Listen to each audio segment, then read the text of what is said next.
какво прави частна търговска гимназия по-специална като образователна институция? Старай се да се съобрази с нивото на съответните ученици, да бъдат правилно разпределени в групи по интереси и най-вече в случая конкретно по английски език.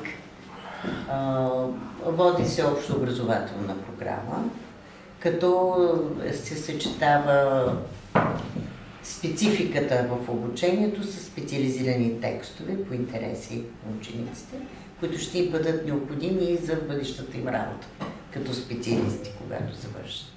Това училище ми харесва много, защото учителите винаги обръщат внимание на всеки ученик.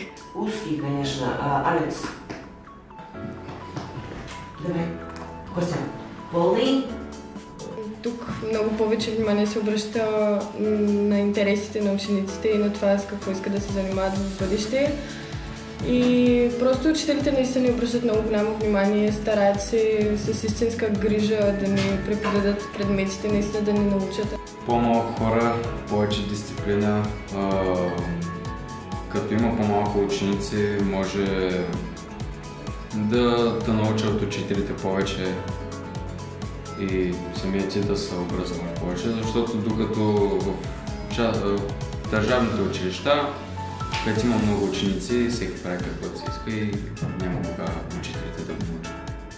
Частната търговска гимназия е доста по-различна от държавните училища, поради причината, че най-вече сме малко ученици, организирана и дисциплинирана работа. Самото обучение и начинът на преподаване на учителите е съвсем различен и по съвсем различна система се обучава. Не е като в държавните училища.